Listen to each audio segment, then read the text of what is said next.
Hello everyone, what's going on? It's Antoinette from Women in Forensics. Happy National Forensic Science Week.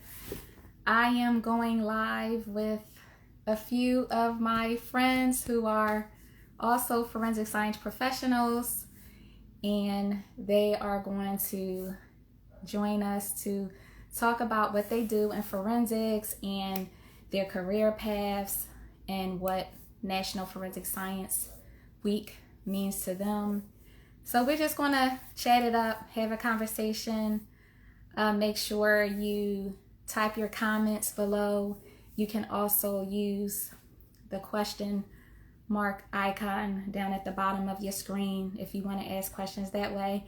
But we want to have real conversations this week, and it's going to be fun. So for those of you who don't know who I am Antoinette. I am the founder of the Association of Women in Forensic Science. I'm also the founder of Women in Forensics. Club Philly Forensics is my after-school forensic science youth club. And I also have an online store called streetforensics.com. I am wearing one of my shirts, which is the Junior Forensic Squad shirt. And if you head on over to streetforensics.com, I am having a 25% off sale only for National Forensic Science Week. So it ends on the 25th at midnight. So make sure you go over there. I don't know the next time we're going to have it sale. So we have a lot of dope t-shirts on there, different collections. But this is all about bringing people in forensics together on a platform where we can have real conversations and just give you insight into who we are and how we got to where we are today. So I actually have one of my friends on here, Janesta Nolan. I'm going to bring her on. She is one of our guests. Janesta is a crime scene investigation supervisor. So if you are interested in crime scene investigation, being a CSI, she is the person you want to talk to. She is also the one you want to ask questions, plenty of questions too, because where else are you going to get all of us together like this, right? So I like to bring us on these type of platforms as much as I can. So I'm going to bring on Janesta so she can tell you who she is and also to tell you more about how she got into crime scene investigation.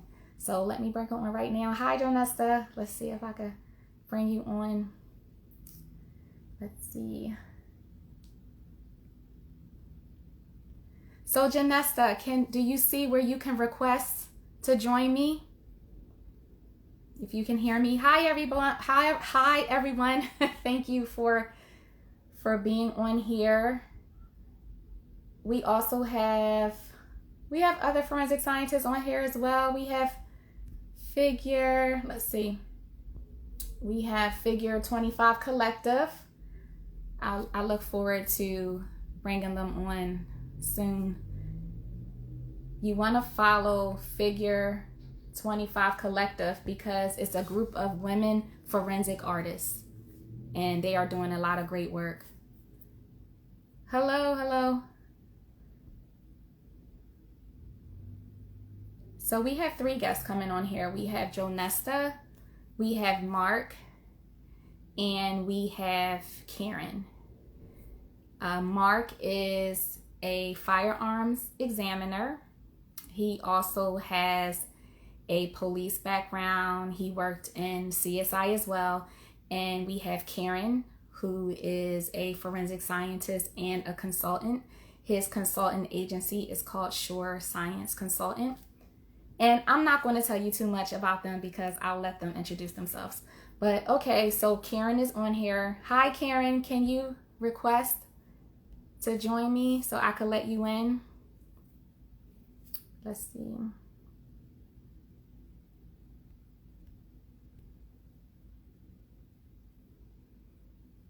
Okay, so for Kiran and Janesta, since you are on here, okay, I see you.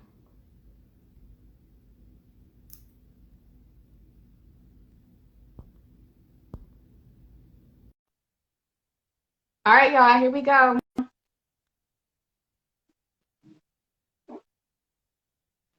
Here go Mark. Hey, Karen, how are you? Look, you Hey, look so clear on here.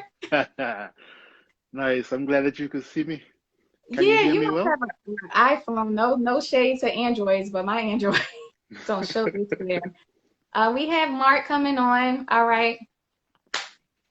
I hope I'm hoping that all four of us can get on here. That's what I was told. Yes, sir. Mark, hey What's Mark, up? What's up? What's up? what's going on? What's up? Let's have it. I know we waiting for. Oh man, we got Janesta. Listen, it worked. I'm Hey. so happy. And y'all have the shirts on. Oh my goodness. That's Karen had right. we Of got these course. shirts. Of course. I I'm got so it like happy two right weeks now. ago And now. Mark, you got oh man, you went back with the Club Philly That's forensic it. shirt. The Gotta keep it rest of 100, your right? good gear. Oh man, this is awesome. So what's going on? I was telling everybody just briefly about y'all, but I really would like for y'all to introduce yourselves because I just think y'all are so impressive with everything that you are doing and y'all been doing this for a while, so I'll turn it over to you. Whoever wants to go first. I can go first because I'm Okay. new. Okay. So I'll go first. Hi, everybody. My name is Janesta. I'm a crime scene supervisor here in Texas. I've been in crime scene doing field work for about 15 years. I started in Nashville with the Nashville Police Department, transferred to Denver with the Denver Police Department. I worked for Dallas as one of the managers in the crime scene unit, and I'm now supervisor of a crime scene unit here in Grand Prairie, which is a suburb of Dallas. Love what I Awesome. do. Super happy to be here. Love women in forensics. So thank you for inviting me for this. And I also Mhm.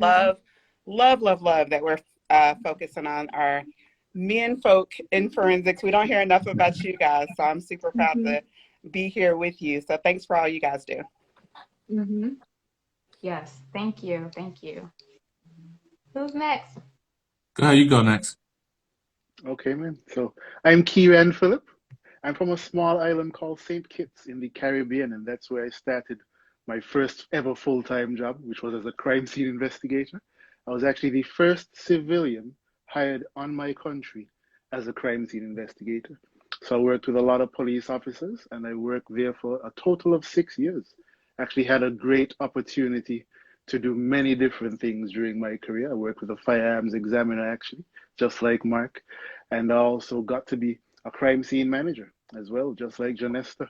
And eventually, all of that really culminated in me being a fingerprint examiner and the first ever manager of the first ever forensic science lab on the island of St. Kitts. And there we did latent fingerprint development and enhancement on items collected from crime scenes. So I worked on over 700 investigations in total during my 6 year career on my small little island.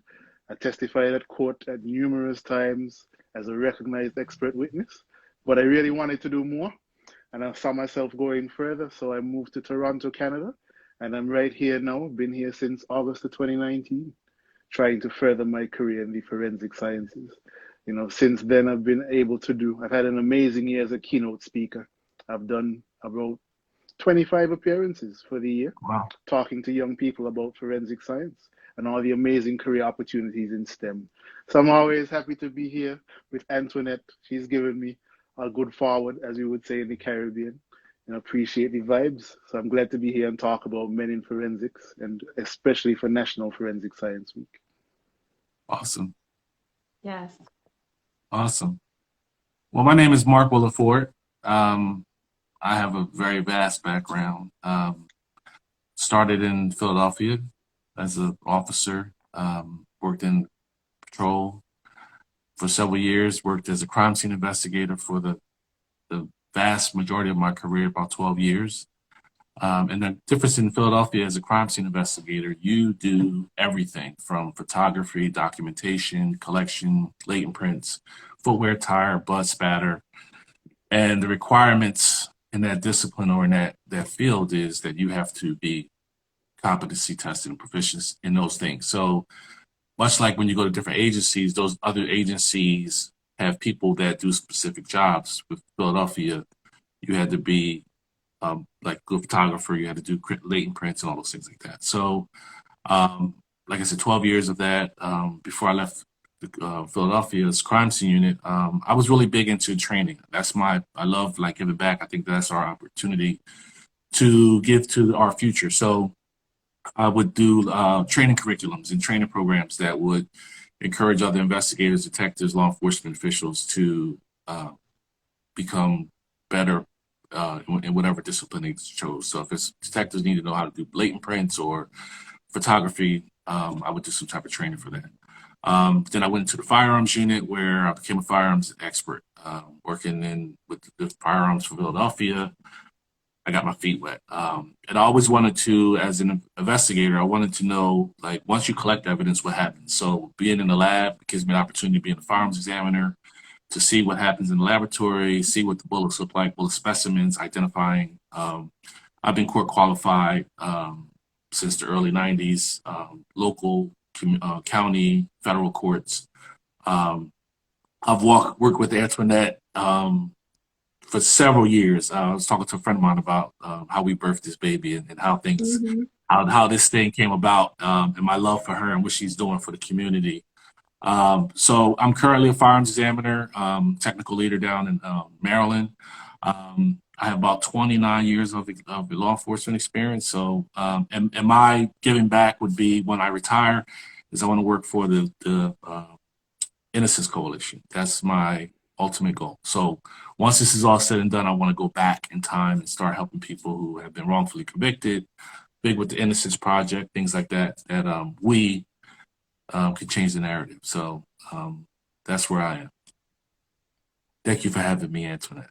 Of course. And you know what? So I'm going to go to just right directly to the questions that I get asked a lot.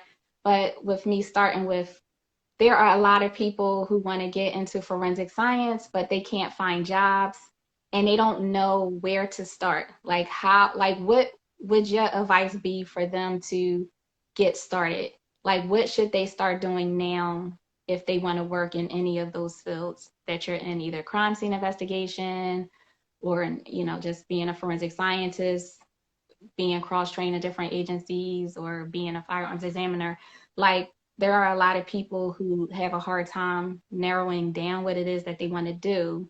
So I'm going to get that out the way first, because I know there are many people in here who want to get into the field and they don't get to be in front of people like us to give them advice about. Can I just, when you say that, I just want to get a disclaimer, then I'll just pass it back. Whoever's listening, this is my biggest thing. Don't make a decision that you do in college and you think, oh, you know what, nobody's going to find out what's happening. So what I mean by that is, if you want to have a career in law enforcement, they drug test.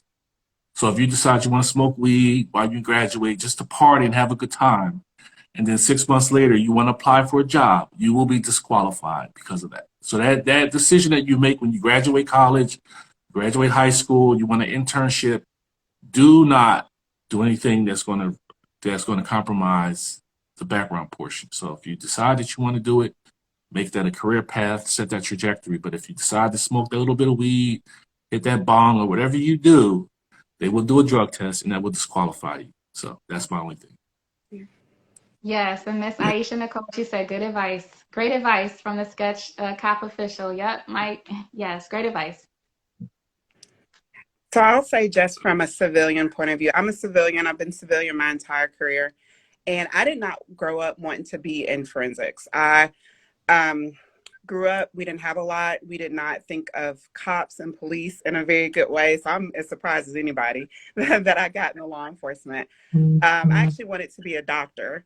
So I got my degree in chemistry and I was studying for the MCAT, and I had to work while I was in school, and I took a job as a dispatcher. That's one thing I would say, is everybody wants to go straight into CSI. I get so many people right out of college, I want to be a CSI. That rarely happens. A lot of us start off in detention and records and property and evidence somewhere else, and then we kind of move our way over, and that's actually a really good thing. I wouldn't have known anything about law enforcement, anything about the culture, had I not started as a dispatcher. And dispatching was amazing. I loved it. I'm nosy by nature, so I got to ask all the questions when people called in. And that is really what kind of fed my love for public service, law enforcement, still did not want to be a police officer. I wanted to serve on the civilian side, and crime scene was the best for me. As one of the managers here in Dallas, we get thousands of applications. You have one opening and you literally get thousands of people, and they're all great. They all have great degrees. They're all amazing. But getting your foot in the door in some way, shape, or form, you're already in the agency you want to work in, that will give you a leg up. We have hired several people just lateral over from different units. So if I can say anything, and don't be afraid to travel. That's one of the reasons I've traveled all over this country, applying for jobs and looking for jobs, is because I wasn't afraid to step out of my comfort zone. You got to do that too. You got to kind of go with where you are. All of us are in different places than where we started. When you really want to do this job, you take those opportunities no matter where they are. So that's my advice. That's great advice. What about you, Kiran? Because you had a different experience since you had to migrate to Toronto from St. Kitts. So it's interesting to hear your story and how you got to experience two different worlds, like outside of the country and not within the US. So what is your experience like?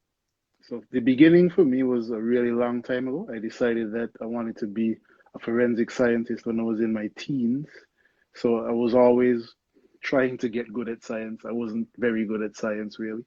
But that's really the foundation, I would say, for any career in the forensic sciences. You need to really, get comfortable with science, get comfortable with any natural science, anything biology, anything chemistry, and start as early as you can. And also, you want to build up your numeracy skills. So I was working on that, during high school. Fortunately, I had very good support and mentorship from my mother. So I became very good at science by the time I actually got into university and was doing my degree. I actually was able to do both of my degrees in the US. I did a bachelor's degree in chemistry at the University of the Virgin Islands, which is an HBCU in the US Virgin Islands, probably the most unique of America's HBCUs, just to say. And also got a master's degree in forensic science from the Virginia Commonwealth University. So when I finished my master's degree, I was already, in my last semester, I was already applying to several different positions. And we have so many resources now in terms of what we can look at to find openings. Definitely crimesceneinvestigator.net. You're not going to go wrong by looking on that website. I think every day there's at least 10 openings that gets posted there. So I was looking on these websites and applying to things that, really resonated with my experience. Unfortunately, I was not able to clinch a job in forensics in the US. And then what was really fortunate for me was that I was able to get a paid internship in St. Kitts. So that's really where my foot in the door experience was. There were actually these internships being offered, very general. Anybody who had a university degree and you thought that you could, put that to use at some particular department or organization, these actually government paid internships, and they would pay these interns to work pretty much anywhere. And fortunately for me, it was in the police force, in the national police force of my country. I worked as a CSI, as a paid intern for a few months, and was fortunately hired full-time as the first civilian to ever do this job. That was really good. I had a lot of great experiences. I also had several poor experiences as well. And I saw myself going further, and I know for sure that I could stand toe-to-toe with anybody in the forensic sciences. So, based on my background and experience and, the place that I wanted to live, when I was looking at the world, I thought that Canada would be a great place, particularly the city of Toronto. I had been to Toronto twice before I moved, and I loved it each time. So I thought that if I was going to live anywhere in Canada, it might as well be the city of Toronto. So I moved here in August of 2019, and I already knew how the system works in terms of forensic sciences here. You have municipal governments or city governments that have police forces. So the city of Toronto, they have the Toronto Police Service. Those are the persons who do all the crime scene investigation within the municipality. And they also do some fingerprint work as well. And I also know that broader than that, there's provinces in Canada, much like states in the US. And provincially, the province of Ontario, which is where the city of Toronto is located, they have their own forensic science lab. and that's called the Ontario Centre of Forensic Sciences. And they're actually one of the oldest forensic science labs in North America. So I know that they offered all these services, everything that I had ever done and would like to do in my career. They do fingerprints as well. Actually, they don't. Sorry, they do firearms, and they do toxicology, they do trace. And those are things that, as a chemist and as somebody who has worked as a CSI, those are things that I have a little bit of experience with. So I knew that I wanted to target this particular area. Nationally in Canada or federally in Canada, there's the Royal Canadian Mounted Police, and they also have a few labs around the country. So I thought that this would be a good place to give it a shot. And definitely for me, what I'm doing right now as my foot in the door experience is trying to get these speaking engagements, particularly in schools, where I could talk to people about my experiences and encourage people to look at careers in STEM as something that is very possible for them, particularly Black and Indigenous persons of color. Mm-hmm. So, that's what I'm trying to do right now. This year, I've had a great year, like I mentioned, doing talks.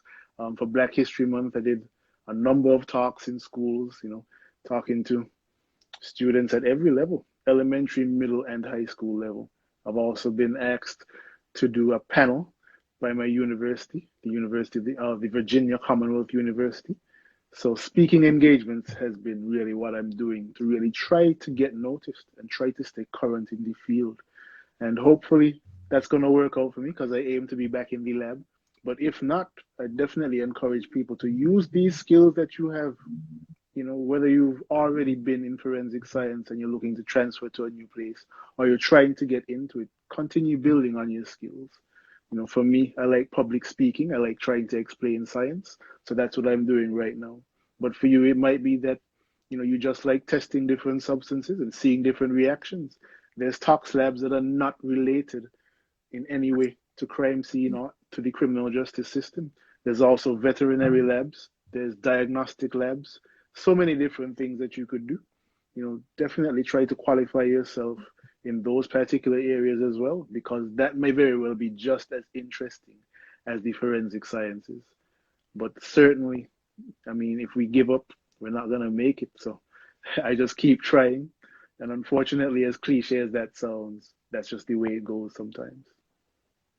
And I was going to ask Mark and Kiran, and it's a reason why I wanted to have two women, including myself and the two of you, because you don't really see a lot of awareness and a push for more men to be in forensics. You see a lot of women in forensics. So Mark is a part of Association of Women in Forensics, and I remember I had Mark as a guest, or I don't know, someone saw that I had a man.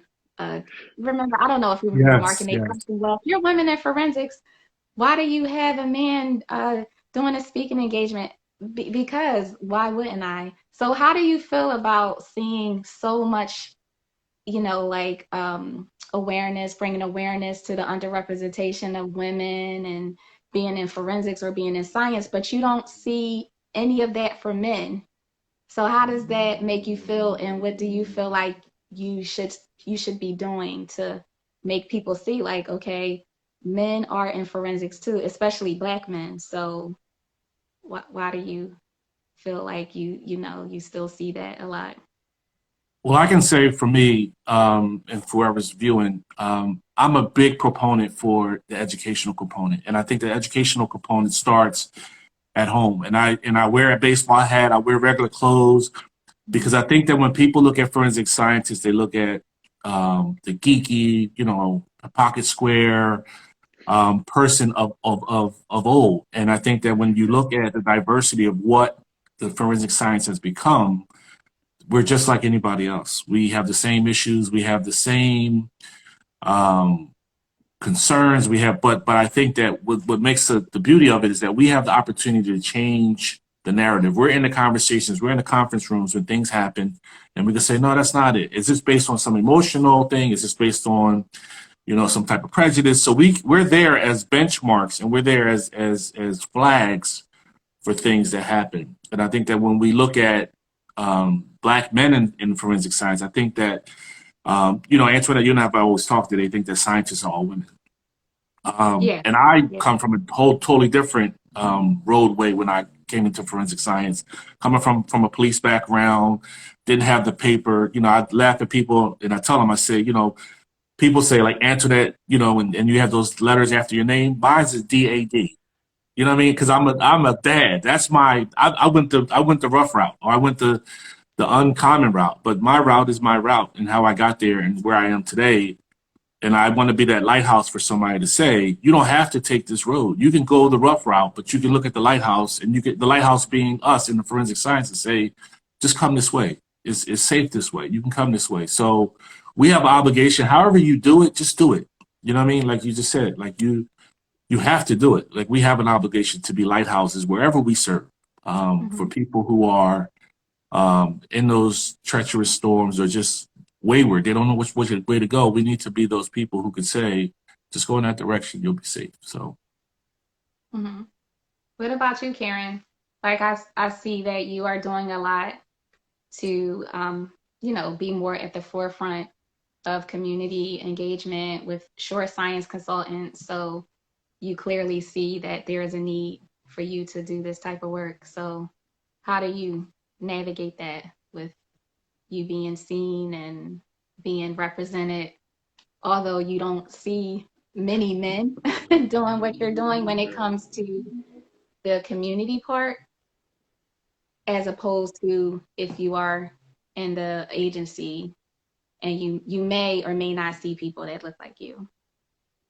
I was fortunate to work in a jurisdiction that was majority Black and Mm-hmm. really led by Black people. And unfortunately, the unfortunate side of it really was that women were not screened into the forensic sciences in my country.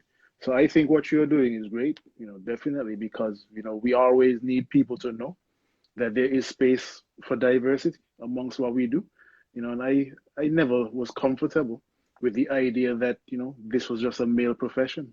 Because, you know, when I went to school in the US, even when I went to do my bachelor's degree, the majority of chemistry majors were female, and the majority of STEM majors in total in my undergraduate school were female as well.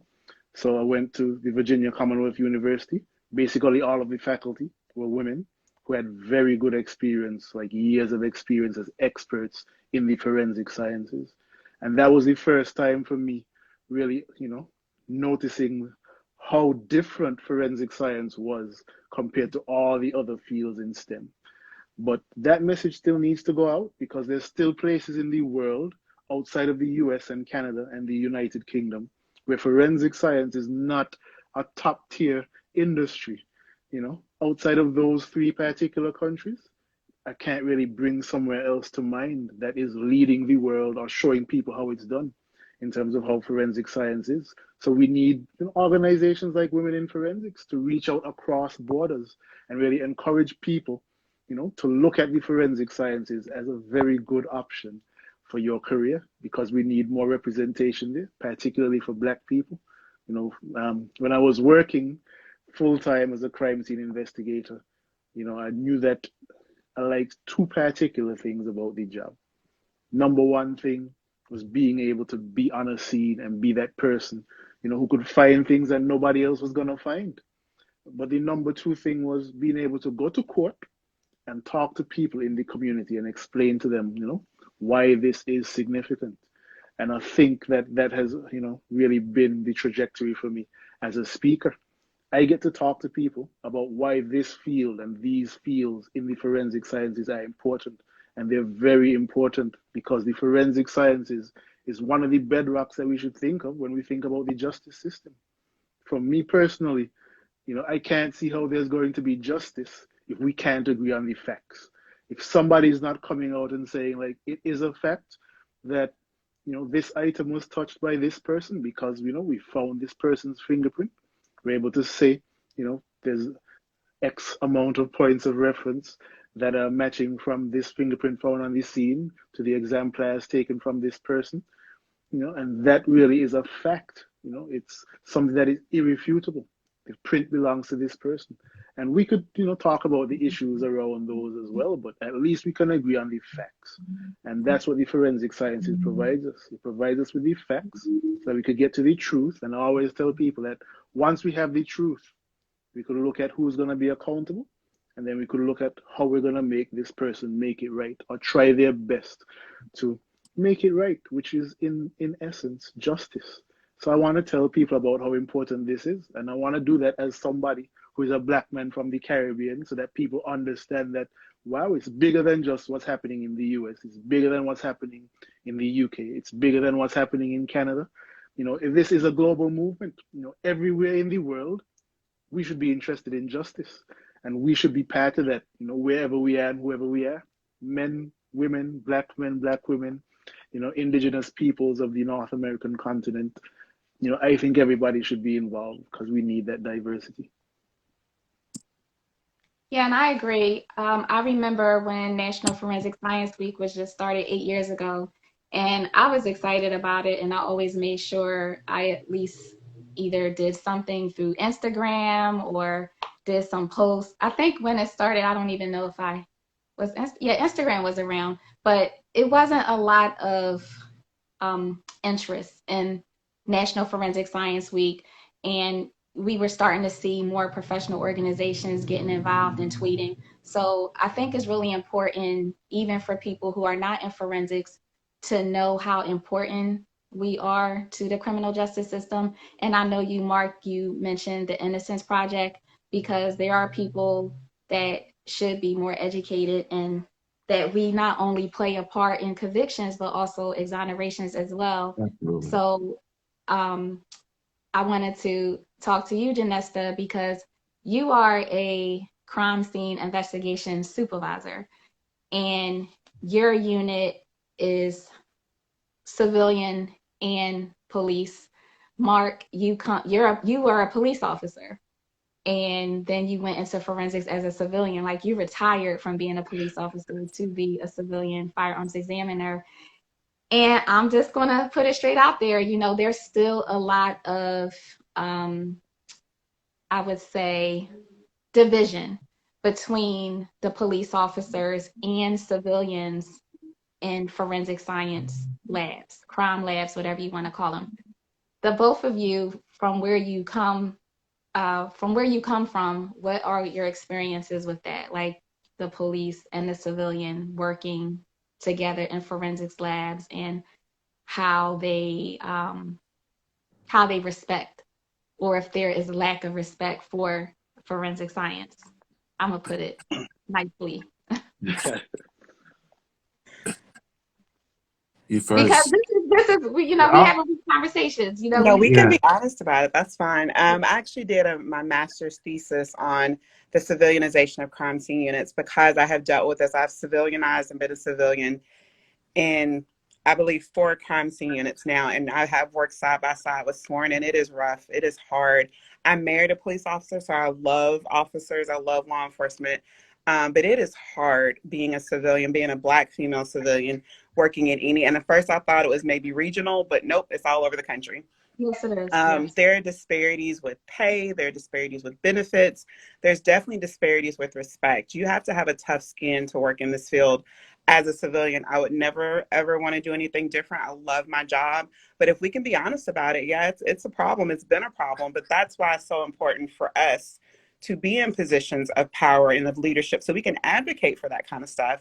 It has been going on for way too long. I worked in Dallas, and they are swamped in how many calls they answer, and our sworn officers will make twice as much as the crime scene investigator who is doing the exact same job out in the field as collecting evidence. And that is a hard thing to swallow when you're out in 100-degree weather in Texas working a murder a day. I mean, I know you guys know what I'm talking about in Philadelphia as well.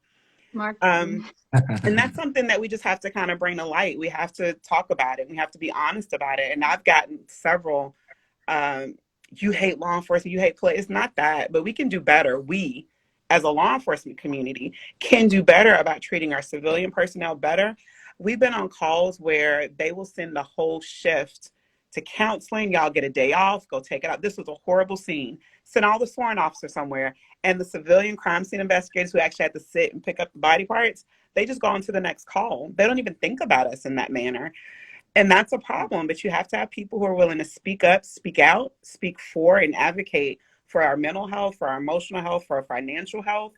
I've worked two full-time jobs to make a third of what my lieutenant would have made doing the same thing in the same position. I have a master's degree, I got certifications, and the pay is still not where it's supposed to be. So I can go on and on about that, but that's my perspective from a civilian. Again, I'm super So we honored need and to super hear it, girl. blessed. I mean, we need to hear it, girl. You're telling the Yeah. truth. Yeah, I'm telling super blessed to be here. So I'm not saying anything about, because we can all do something else, right? But I love being in the field I am. But I am here to make those kind of changes, and I'm grateful for you for bringing that up. So I appreciate it.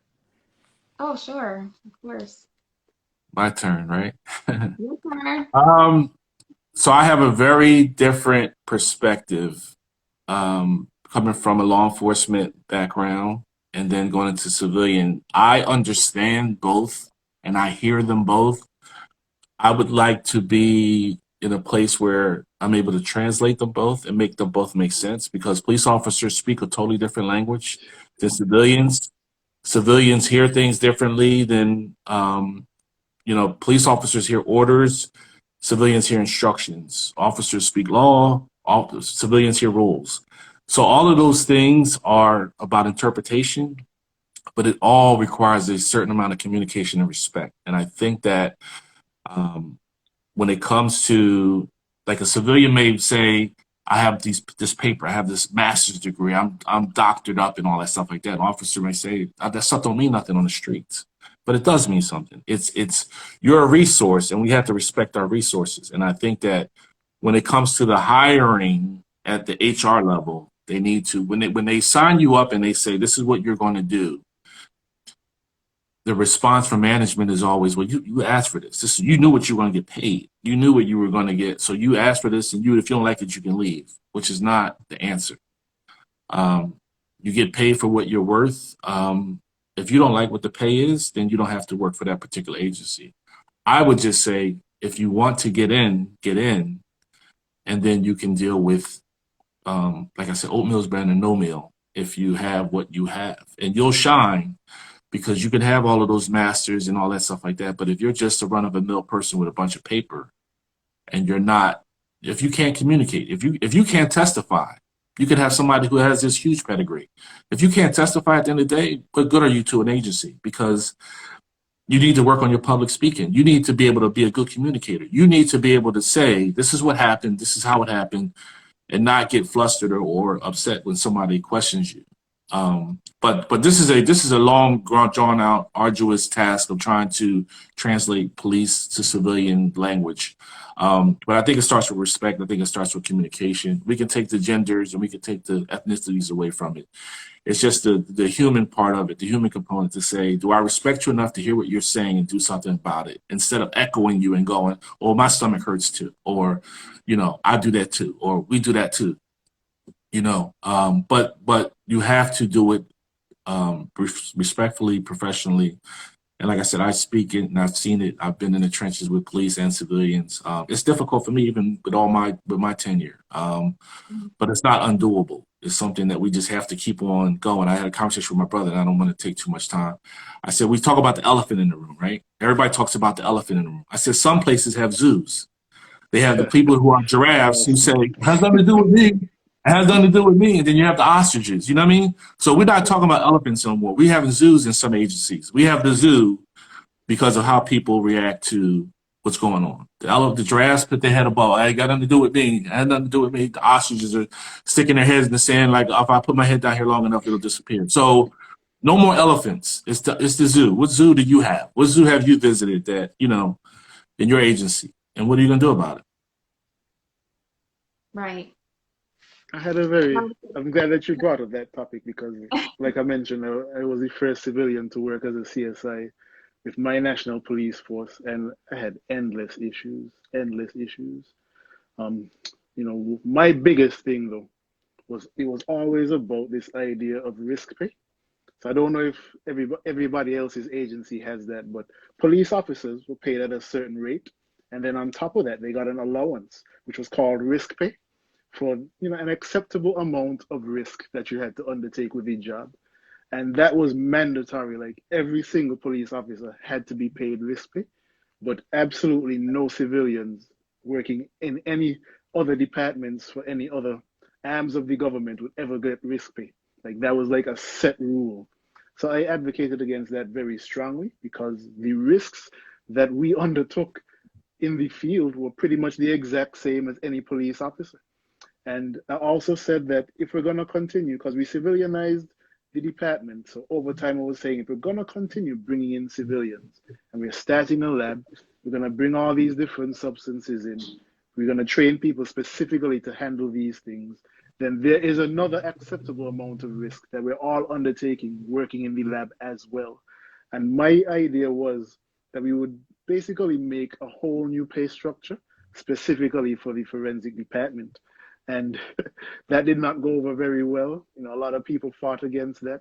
I remember one of my former supervisors said that he was working in an island called Trinidad, and they did the same thing. They civilianized their department. So everybody who was a police officer had the option to now become a civilian. And so they did that, and they immediately took away all the police associated benefits from those persons, which I guess is the right thing to do.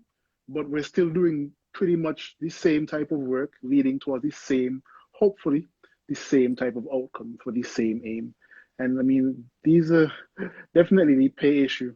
It just, to me, highlights the bigger thing, which is that the value of the forensic sciences is not seen as, you know, all this work that you have to do to be very detail oriented, to make sure that you're following all these standards. Like those are not the, that's not the benefits. That's not the importance that a lot of these people see. The importance that people see is how many murderers, how many persons get convicted as murderers every year based on forensics. How many persons, you know, do we have confessions from because they're confronted by this irrefutable evidence? And that's not necessarily the type of work that I wanted to be involved in. I didn't really want to railroad anybody in the criminal justice system. I always thought that the value of the work was going to be when I explain it to a juror, when I explain it to a judge, do they understand the work? And does that help them make a good decision? So I think that really is where the value system has been off, at least in these mixed units where you have police officers working with civilians. Because for police officers, the value is, well, we locked up 10 guys yesterday. And like, you know, that is a win, you know, and maybe it should be, maybe it shouldn't. But definitely in terms of getting us to work closer together, we need to agree on the value systems. So that's my small contribution on that. You are right. And what I wanted to also ask is looking towards the future of forensics and how things are evolving, where do you see yourselves, I would say maybe 5 years from now? Like, do you see yourself still wanting to work in the forensics lab or in the community? Do you want to lean more over to, I know, Mark, you mentioned the Innocence Project. Like, what made you want to do that? Like, is it from what you experienced in your own personal life that made you want to lean more over to? I mean, I think that for me personally, the power of knowledge and the power of education is priceless. So to be able to, like Kiran said, to be able to go to a court and be respected by judges and being able to articulate facts about cases and have a foundation for that stuff is worth its weight in gold. So when it comes to what you hear about people who are in jail, defendants who don't have, you know, somebody who is willing to jump in and defend them, everything that the police do is not always right. Like, because you're first at it, because you said it was so, it's not the facts. And the difference is, like Kiran said, police lock people up and then that's pretty much it. But what about the person who was wrongfully convicted? And to say that our science is infallible is not the truth. That's the furthest from the truth. So why be in a position where you could help uncover or unpack and help somebody than to just throw another log on the fire and just say, you know, I'm not on anybody's team. I'm not pro anybody. I'm pro human rights. I'm pro this and pro that. But I believe that everybody has the ability to have a fair and just trial, like that component. And I think that sometimes technicalities, you know, I mean, there's so many things that we could talk about when it comes to the fairness. But it's not even innocence, it's just fairness. It's just, how do we do that? And I think that when the forum in the place that I stand at, the feet that I stand on, I have to make a commitment to say, if I can help you, I will. And that's where I am. So on the other side of my coin, when I finally put my pen down and walk away from law enforcement, me working for the Innocence Coalition doesn't go against law enforcement. That shouldn't be the idea of saying, well, you went to the black side. No, that's just that's the misnomer. Like, oh, well, you went to the other side. No, what is the other side? This is not about that. This is not. Yeah. Mm-hmm. So, and there are some people that go into forensics thinking that they are on either side. It's not picking sides. It's looking at the evidence, like Kiran mentioned. Like, you're there to examine and to analyze the evidence and to testify to the conclusions of what you have. It's not picking you're sides. not picking sides. It's not that. And if you're picking sides, if you pick the wrong side, then you'll be the one with the bracelets on and deciding, what's going to happen. So, yeah, for sure. Well, I am only 21, so in 5 years I was still doing exactly what I'm doing. So I don't know what you guys are talking about. But me too. Mark brought up a great point. I think I'm seeing this trend of lots of crime labs coming out from under police departments. We did that a little bit in Denver. You see it in Houston. Austin is going through that. I am fascinated by it because I feel exactly the same way. We have one side. We work for the truth, and that is it. And I do not care who calls me defense or prosecution. I'm excited about that. I think it's a trend we're going to. I'm seeing in a lot of big cities. So I'm encouraging people to kind of look into that as they're applying for either completely privatized labs like Houston, or just when the crime lab is just brought out from under the police department. So for people who are getting into the field, that's definitely something to look forward to. And I know it's in Texas, we're kind of holding on and grudgingly saying we don't want to go that way, but I think it's the future. And I think it's something we got to be part of it. And Mark, I just really appreciate that, because people get into this field thinking, I'm going to work for the cops and I'm going to, and that's not quite exactly what it is that we do. We work for the people, the community, for justice, which I think is a big thing. So yeah, I wanted to say that. Yep, dead on. Well, I just wanted to say that Janesta was saying, like, they're grudgingly holding on in Texas, and Texas is one of the leading places in terms of, really looking at the recommendations of NAS and actually trying to implement them. There's not a lot of places in the US that are actually taking that seriously. You look at, individual certifications for scientists, making sure that labs are accredited, again, like bringing labs so that they're independent from police departments. Those things are happening in Texas. They're not exactly happening in every state the same way. I mean, I like the GBI, for instance. GBI is a great agency. I actually applied there. I was really fine their process. Their Division of Forensic Services, or Division of Forensic Sciences, I mean, they're one in the same. It's basically a state law enforcement agency that has its own forensic science lab. And I don't think that they see the benefit of trying to separate the two. And that's just one example. But in terms of 5 years from now, I'm seeing, like, there's so much interest. And at the university level, we have the ability to make big changes, because that's where we could do a lot more research. I always give people the example of fingerprints, because fingerprints has been around in the forensic sciences for probably just over 100 years now. And I'm still surprised about how much research is being done, how many new tools are being developed, new equipment, better ways of visualizing latent prints. So many things being done in fingerprints, and that's being led by universities doing research as well as private companies doing research. So I definitely think that in 5 years from now, I definitely think that there'll be a lot more research. My hope is that that's going to translate out into the community, so that, you will be finding more people like Mark who will be willing to come and be like, the science is not infallible. The science has moved on from this particular technique that was used in this case. So there might be more that jurors need to consider. when they're hearing about this particular evidence. Also, I really hope that, you know, we could get rid of some of these people who have been spreading junk science. You know, I really hope so. You know, I mean, 5 years might be too short, but, you know, we need to get rid of some of these independent experts, you know, Yeah. who have been out here, you know, saying a lot of crazy things. So 5 years from now, I think the future looks bright in terms of the education element of the forensic sciences. I really don't know if professionally we could absorb all these people, but definitely we can see the science moving further. And we're going to see more labs going for accreditation, although it's not mandatory at the time.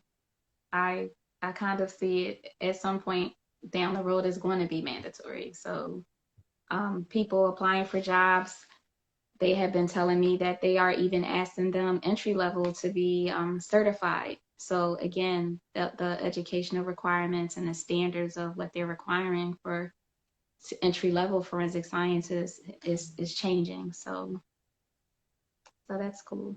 But I appreciate y'all. It's 7:15. We covered a lot. I mean, I'm so grateful. And I remember, Mark, you starting this Association of Women in Forensic Science with me 10 years ago. And I appreciate you so much. I mean, sometimes I wish you were in Philly, but I'm glad that you got out of this place.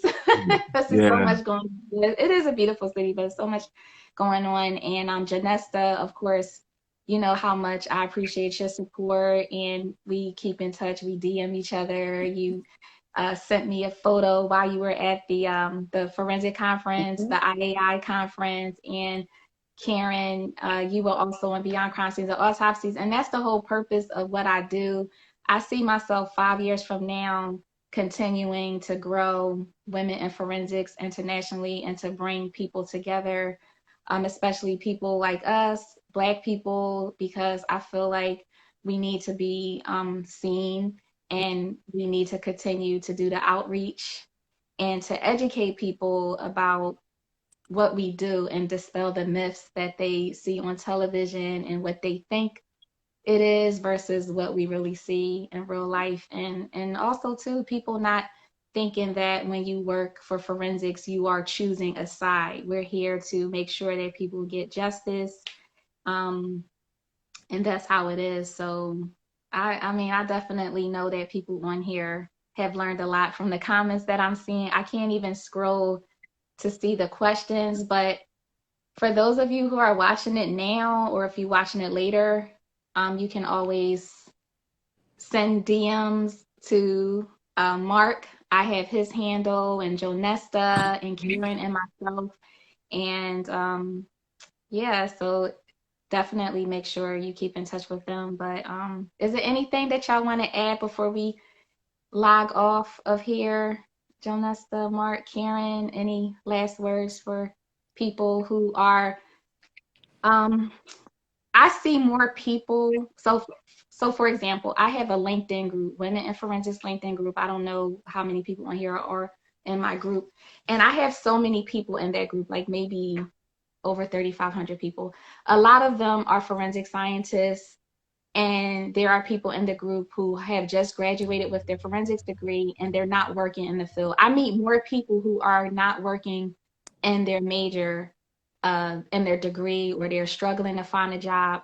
So, like, what would be any last words you would have for them? I know we started the conversation off by what they should be doing first to prepare, but what if they are continuing to apply for these jobs? And I know, Janesta, you see a lot of resumes and CVs. Like, what are things that you see that sticks out like a sore thumb when it comes to why people are not even getting to the interview?